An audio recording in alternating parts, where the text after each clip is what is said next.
What is up, DCS Crew? Welcome back. Now, as you may have figured out in the last episode of the videos that I have been putting together, the Apex Pass-Around actually sent me two knives from Civivi, which interestingly enough was not something that I was expecting. The first one was the sandalwood and Damascus plethoros. Really cool knife, a definite collector's item if you do collect knives and if you're into Civivi, but they sent me another one as well, and I'm trying to figure out for the life of me why they sent it. But the truth is, after some digging, I actually found out that this was supposed to go to JT from JT's Knife Life. Now, we've already gone ahead and gone over the plethoros.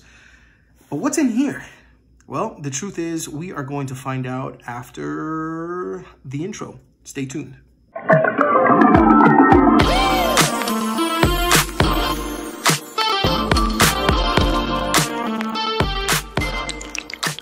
Hey guys, welcome back. It's Carlos again. So, like I mentioned before, there was a Civivi knife that was sent over to me, and it was an extra. It's something that I had to send over to JT from JT's Knife Life. But the truth is, I figured, you know, it's here. I might as well go ahead and showcase it on the channel. I hope he doesn't mind. He's actually checked out some stuff that I've provided via the Give a Knife, Take a Knife videos. And if you haven't seen that, that was actually a really cool setup. It's still actually making its rounds. I did have my round quite some time ago. So if you look at it in my videos, it's called the GAKTAK, G-A-K-T-A-K, Give a Knife, Take a Knife. And it's a really cool concept. Go ahead and check that out. But in the meantime, I got sent a second Civivi knife, and it's this guy right here. Also another Isham design. I'll just go ahead and put it like that.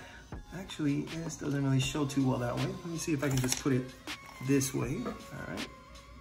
Okay, good enough. This right here is the Civivi Anthropos, okay? And this is another Elijah Isham design. You saw the plethoros last time, okay? And this was actually the one that I was expecting. This is the one that I didn't expect. This was the added little extra bonus here.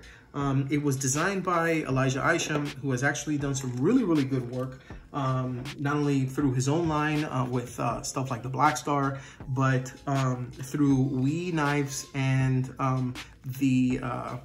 their budget knife company, Civivi. So this one in particular, this is model C903B. It's blue G10 with a carbon fiber overlay, okay, as you can see here. It's got stainless steel gray, looks kind of like blasted liner lock, and it is an interesting flipper, and it's a slightly different design from that of the plethoros, and I'm glad I have both because I get to kind of showcase what both kind of look like in this particular case. So you have the plethoros right here that has more of that swooping blade. It actually kind of reminds me of Civivi's answer to the Spyderco Spidey Chef, okay, where it has that sweeping handle, and then it kind of looks like that kitchen knife design, something that you can do work in the kitchen. And I would love to see something like this in a stainless, I think it's 9CR18 MOV from the company that I can use for kitchen knife. And you have the Anthropos. Okay, now, you know, the funny thing is when I hear Anthropos, it reminds me of, if you've ever seen The Secret Life of Walter Mitty, he gets dropped out of a helicopter into the ocean where he has to get onto a ship. And he gets circled around by a fish. And they tell him, it's these people in this kind of Scandinavian dialect, you know, and they're trying to speak in broken English, and they're like, "Do not worry, the fish is friendly. It's more likely a porpoise." There's something here! There's a fin here, I think! We are traveling through a porpoise school! Don't fear the porpoise! I don't think it's a porpoise! And every time I hear the name Anthropos, it reminds me of when they say porpoise, and it gives me a little bit of a laugh. I get a chuckle out of that. So just for size comparison, we have the Anthropos, we have the plethoros, and you know, for the sake of continuing the os, we have the Centros. This is a Dylan Mallory design. It's not from Civivi or WE. It is from CJRP.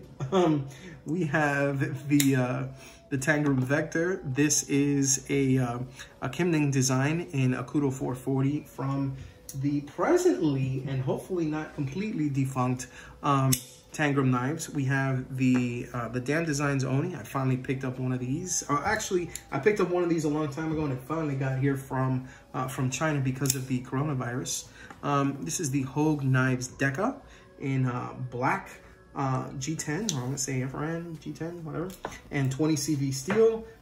You have the Civivi Dogma, another great design over here. And let's see here, what else do we have? We have the Wee Angst.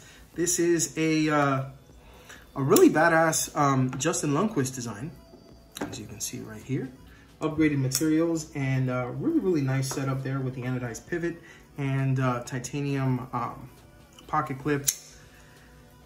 Last but not least, you have the Kershaw bare knuckle with green scales and blackwashed 14C 28N steel made in the USA. Now, the Anthropos, like everything else in the Civivi line, is made exclusively in China.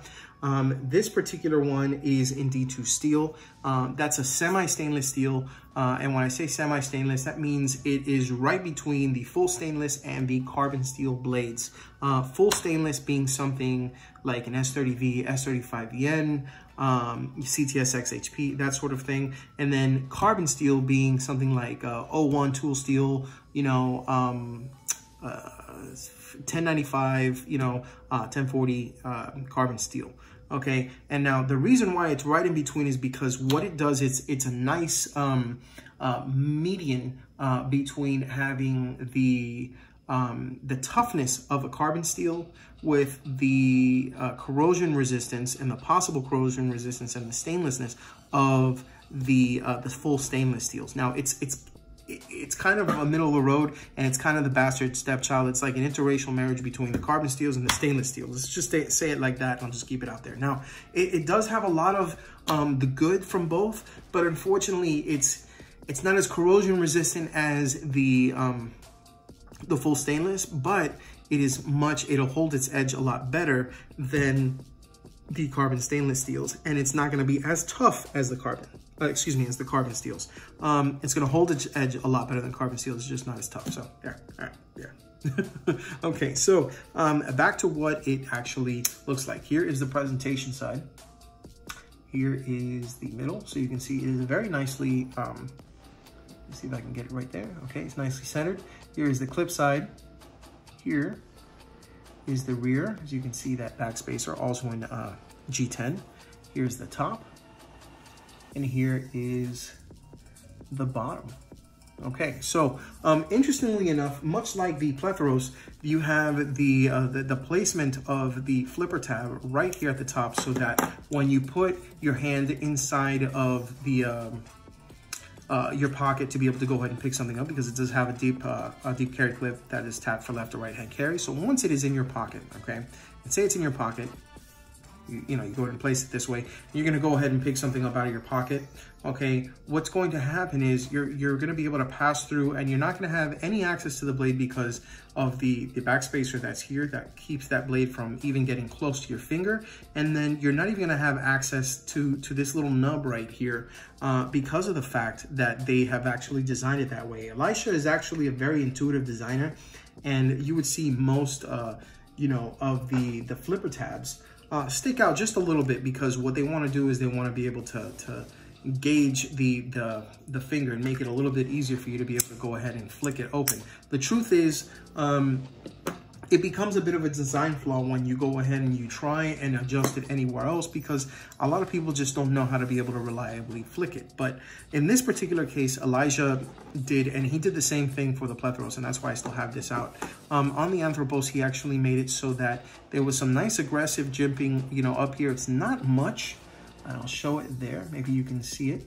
Okay, but they've also had it done so that with the angle of the flipper, you can actually, you know, get that jimping, put it inside of like the meat of your finger, and be able to flick it open. This is actually, of the two, honestly, I mean, I much prefer this one because of the fact I'm more of a semi-stainless or a stainless look, you know, guy. if I had to compare between Damascus or stainless. And I like that that carbon fiber overlay on the blue G10. Now they do have other styles, if I'm not mistaken. They have a black on carbon fiber, and then they have, don't quote me on this, but I think it's an orange or a brown on the in the G10, and then they have the carbon fiber overlay. And of course, you know, because of the fact that it has the C on there, I can always say, oh yeah, you know, it's C for Carlos, but the truth is it's C for Civivi. Deep carry clip, which is obviously one of the main trademarks of Civivi knives right now. And the reason being, I mean, in truth, you could have a lot of different types of pocket clips, you know, and while the knife can be just a fantastic aesthetic work of art and functional design, if it's got a shitty pocket clip, nobody's going to want to freaking carry it. Or if they're going to carry it, they're going to hate carrying it because of the fact that it's got this pocket clip. So some companies, what they've done is they've just basically said, listen, we're going to keep the pocket clip as it is. Yeah, I'm looking at you, Spyderco. And then keep companies like MXG Gear or Pop's Custom Clips, or even, you know, other companies that are out there, you know, that exclusively make pocket clips and make them specifically to use with knives like these. And then there are other companies who actually make deep pocket clips that actually work. Civivi actually makes pocket clips that work. They make kind of like that bead blasted version, and then they have this black painted version. Okay. Now, the good thing is, it's a very functional pocket clip. The bad thing is that since this is painted black, it's going to chip, it's going to wear in time. It's not like it's a powder coating, which would make it last a little bit longer. But the truth is, being that this knife has these kind of blasted liners, I would have liked to seen the blasted clip on this. It's just me, but I know that they did the black clip because they have the black hardware here as well. You know, they have the screws, which, by the way, with the exception of the pocket clip screws and then this pivot screw, you can see on this side there's actually only one screw, and there's only one screw on this side. So it's probably that yeah, there's gotta be posts inside that keep this particular backspacer in there. And yeah, that'd be interesting. I mean, unfortunately I can't take it apart because it isn't my knife, but if I had this knife, hint to anybody who is selling it, feel free to go ahead and reach me at dailycarrysolutions@gmail.com or at dailycarrysolutions on my Instagram, or sound off below. If I had this knife, I would definitely do a disassembly to be able to go ahead and check out exactly what makes this particular knife tick, because the truth is, it's very intriguing to me. I actually like it a lot. Elijah Isham really wasn't on my radar for a bit. Very nice guy. I've seen him a few times. He really likes to chat it up with people like Dylan Mallory, who's a buddy of the channel. But the truth is, he's a very different kind of guy. And the cool thing is, if you look at the maker's mark on this particular knife, you'll see that's him. He's got the little Snidely Whiplash, you know, mustache. He's got his glasses there. You know, he has a very, very unique appearance to him, and I like that about him because he's not exactly a forgettable face, just like his designs are not forgettable designs. So it's kind of like a mirror image of him in a way that these knives, you know, they're striking. I mean, it's very aesthetically pleasing, but they are functional. And a lot of people have not really seen that from a lot of Isham's designs, or maybe, you know, just compared to, you know, say like your standard pocket knife. I mean, you look at something like the Hogue Deca next to it, and the Hogue Deca, in all honesty, while it's a great knife, it looks boring next to, you know, the Anthropos, you know, and I can say the same thing with the Plethoros too, you know.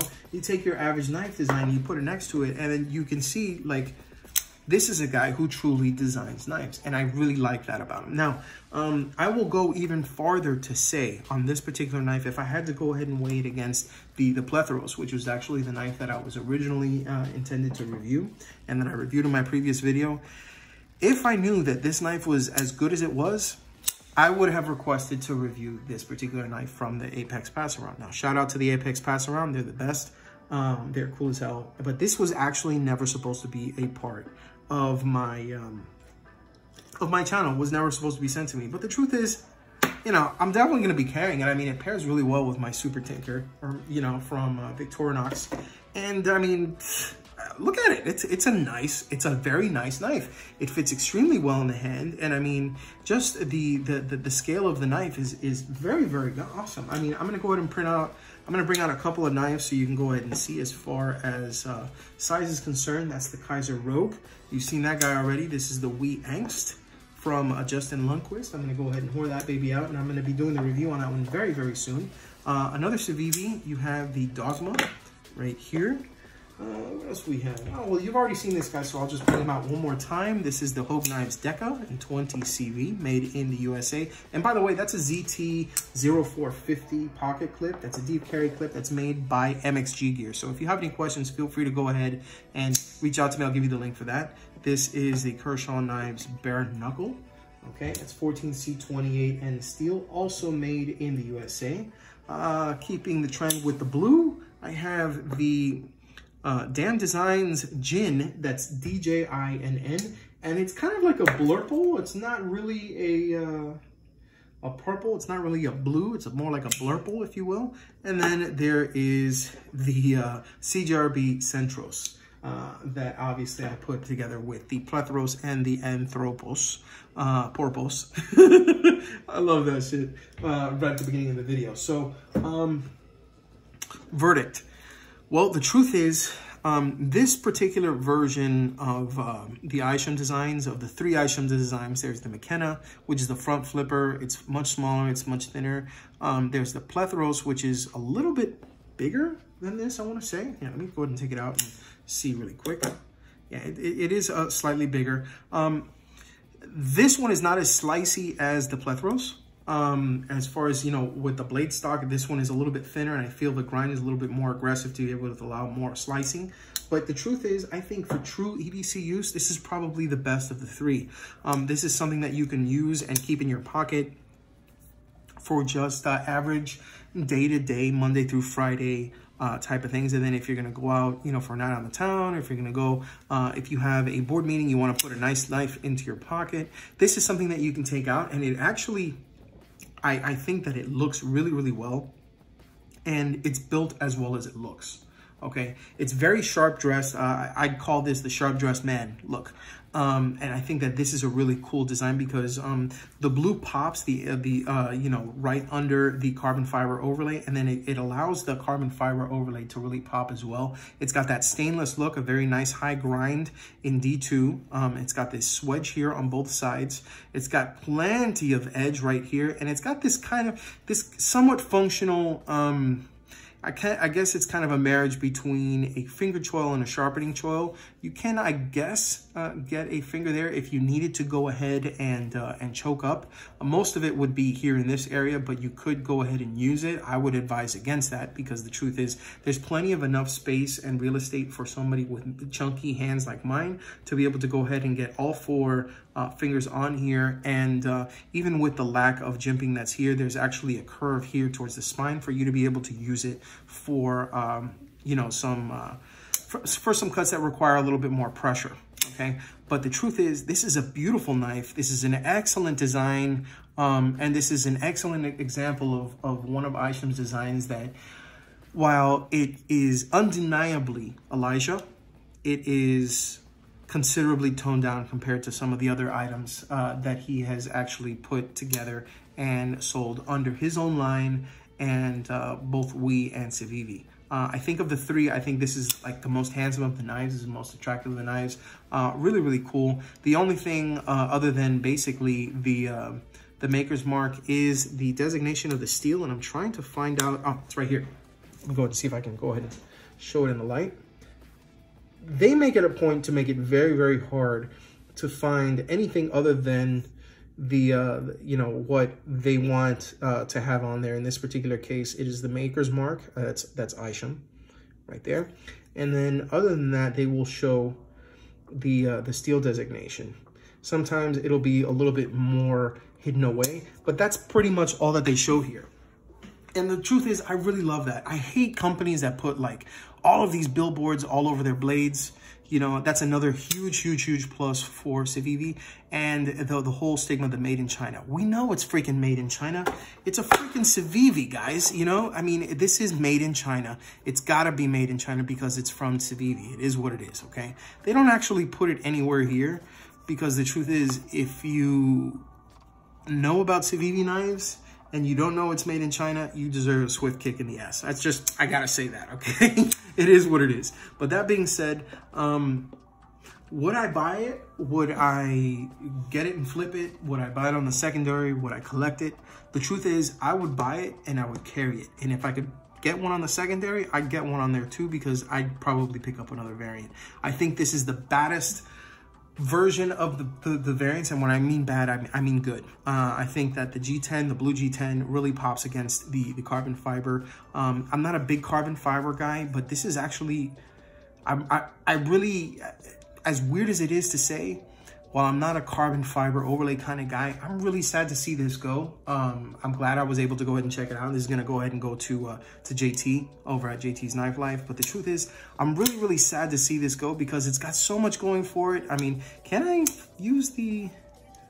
Yeah, I can use that. Okay, I can open it with my thumb. And the cool thing about this, and I didn't mention this before, as you can see here, there's actually an over travel stop. Other than the fact that you have the actually you don't have anything there. Okay, that's interesting. So what happens is the over travel stop is actually built into the blade itself, and then what happens is, as it's being flicked open, it kind of hits the end of these liners right here and stops, and it has kind of like a an inlay. Maybe you can see it right there. It's right here. So then what happens is the blade itself kind of tucks itself and parks right into that inlay and says, bada boom. And then once that happens, the liner lock is engaged, and voila, you have a locked knife. Guys, this is the Porpos, the Civivi Anthropos. This is part 2 of the surprising mail call on behalf of the Apex pass around. I'm glad I got this one. In fact, I kind of enjoyed this one more than the Plethros, which is, you know, interesting because I like the look of the Plethros a lot. But I think that for my uses, I'm into something a little bit more EDCable and not as slicey. And I think that this would be something that would be a nice addition to people's pockets and not necessarily their collection. I'll say it like that. Hopefully this has been a good video for you guys that are on the fence about this particular knife. I know I was on the fence, and the truth is, after this, I'm gonna start looking for it. It's not an easy knife to find because it's popular, but if you guys happen to see one of these in blue G10 with the carbon fiber overlay on the secondary, please feel free to tag a brother, as I will have the PayPal at the ready. Now, that being said, if you have any questions, feel free to sound off in your comments below. In fact, you know what, below, let me know what your particular Isham design is from Civivi that is your favorite. Is it the McKenna? Is it the Plethros? Or is it the Porpos, the Anthropos? And again, just remember, guys, you know, knives are knives, and if it's, you know, if it's a tool to be able to go ahead and finish the job that you have, or if you're going to collect them, you know, they're all going to have some sentimental value and some value to everybody. So just remember, whether it's the Dogma, whether it's the Porpos, the Anthropos, you know, you could be carrying a Swiss Army knife for all I care. Just remember, if you EDC, think of DCS. This has been an awesome insight for me. I hope it was a great video for you guys. And if you're not hitting that like button and hitting the bell to be able to get my notifications, guys, you got to go ahead and do that right now. That being said, feel free to go ahead and check out some of the videos. I'm going to go ahead and put one at the end of this. You guys have been great. And this is going in the pocket before I send it to JT. Sorry, buddy. I am going to carry this, and I'm going to like it. So, yeah, gotta go. See you next time, guys. Peace.